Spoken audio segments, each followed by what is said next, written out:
हरे कृष्णा। राधे राधे। कृष्ण दास के चैनल में आप सभी प्यार पे हर जी भक्तों का स्वागत है। और आप सब कैसे हो? कान्हा जी की कृपा से आप सब ठीक होंगे, स्वस्थ होंगे, मस्त होंगे। तो सभी को मोहिनी एकादशी की बहुत बहुत बधाई हो। और वैशाख मास के मोहिनी एकादशी कथा मैं सुनाने जा रही हूँ। वीडियो पसंद आए तो लाइक शेयर कमेंट जरूर से करना। हाथ में तुलसी पत्ता, फूल या तेल ले सकते हो। कथा सुनते वक्त, कथा सुनने के बाद आप श्री हरि को अर्पित कर सकते हो। इस दिन चावल नहीं खाते हैं और द्वादशी को चावल अगले दिन यानी चावल जरूर से बनेगा, भोग भी लगेगा और प्रसादी भी आप लीजिए पान के लिए। तो श्रीमन नारायण नारायण नारायण भजमन नारायण नारायण नारायण लक्ष्मी नारायण नारायण नारायण गोविंद नारायण नारायण नारायण। बोलो लक्ष्मण भगवान की जय। वैशाख मास के शुक्ल पक्ष की मोहिनी एकादशी नाम से प्रसिद्ध है। इस एकादशी पर मर्यादा पुरुषोत्तम के श्री राम की पूजा का विधान है। भगवान की प्रतिमा उच्चासन पर विराजमान करके आरती उतारनी चाहिए और मीठे फलों का भोग लगाना चाहिए। इस व्रत को करने से पाप कर्मों से छुटकारा मिल जाता है। युधिष्ठिर ने पूछा, जनार्दन, वैशाख मास के शुक्ल पक्ष में किस नाम की एकादशी होती है, उसका क्या फल है तथा उसके लिए कौन सी विधि है? भगवान श्री कृष्ण बोले, महाराज, पूर्व काल में परम बुद्धिमान श्री रामचंद्र जी ने महर्षि वशिष्ठ से यही बात पूछी थी जिसे आज तुम मुझसे पूछ रहे हो। श्री राम ने कहा, भगवान, जो समस्त पापों का नाश तथा सब प्रकार के दुखों का निवारण करने वाला व्रतों में उत्तम हो वह मैं सुनना चाहता हूँ। वशिष्ठ जी बोले, श्री राम, तुमने बहुत उत्तम बात पूछी है। मनुष्य तुम्हारा नाम लेने से ही सब पापों से शुद्ध हो जाता है, तथापि लोगों की हित की इच्छा से मैं पवित्रों में पवित्र उत्तम व्रत का वर्णन करूंगा। वैशाख मास के शुक्ल पक्ष में जो एकादशी होती है उसका नाम मोहिनी है। यह सब पापों को हरने वाली और उत्तम है। उस व्रत के प्रभाव से मनुष्य मोह जाल तथा पातक समूह से छुटकारा पा जाते हैं। अब आप इसी कथा सुनिए।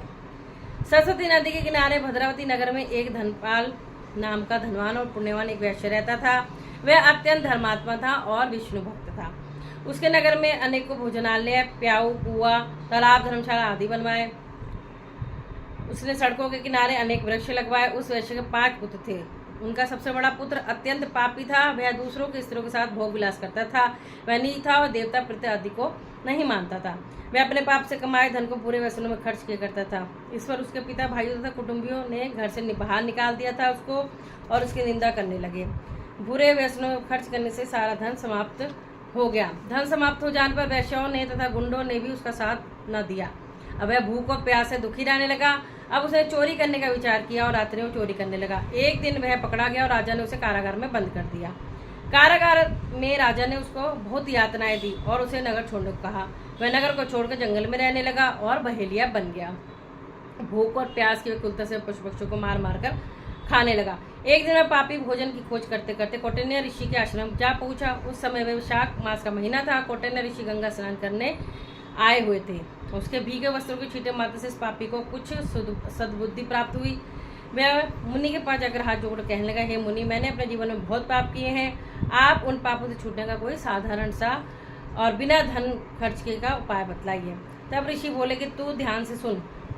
वैशाख माह के शुक्ल पक्ष की एकादशी का व्रत कर। इस एकादशी का नाम मोहिनी है।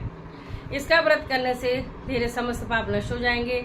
मुनि के वचनों को सुनकर बहुत खुश हुआ और मुनि के द्वारा बताई हुई विधि के अनुसार उसने मोहिनी एकादशी का व्रत किया। वशिष्ठ जी कहते हैं, मुनि का यह वचन सुनकर धृष्ट वृद्धि का चित्त प्रसन्न हो गया। उसने कौटिन्य के उपदेश से विधि पूर्वक मोहिनी एकादशी का व्रत किया।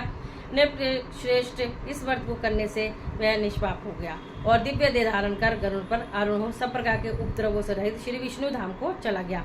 इस प्रकार वह मोहिनी एकादशी का व्रत उत्तम माना गया है और बहुत उत्तम है व्रत है। इसके पढ़ने और सुनने से सहस्त्र गोदान का फल मिलता है। बोलो श्री हरि विष्णु भगवान जय, लक्ष्मण भगवान की जय। श्रीमन नारायण नारायण नारायण। सभी एकादशियों के नाम ले लेते हैं। उत्पन्ना एकादशी, मोक्षदा एकादशी, सफला एकादशी, पुत्रदा एकादशी, षटतिला एकादशी, जय एकादशी, विजय एकादशी, आमल की एकादशी, पाप मोचन एकादशी, कामदा एकादशी, बरुथनी एकादशी और जो आज है मोहिनी, और जो अगली आएगी वो होगी अपरा एकादशी। फिर आएगी निर्जला, योगिनी एकादशी, देवशनी एकादशी, पवित्रा या कामिका एकादशी, पुत्रदा एकादशी, अजय एकादशी, परिवर्तनी या पद्मा एकादशी, इंदिरा एकादशी, पापांकुश एकादशी, रमा और प्रबोधनी एकादशी। राधे राधे सभी को। तो मोहिनी एकादशी का व्रत सभी करिए। सभी एकादशी समान होती हैं, चाहे कृष्ण पक्ष हो चाहे शुक्ल पक्ष हो, दोनों के ही आपको महात्मा सुनना चाहिए, दोनों ही एकादशी को व्रत करना चाहिए। जय श्री राम।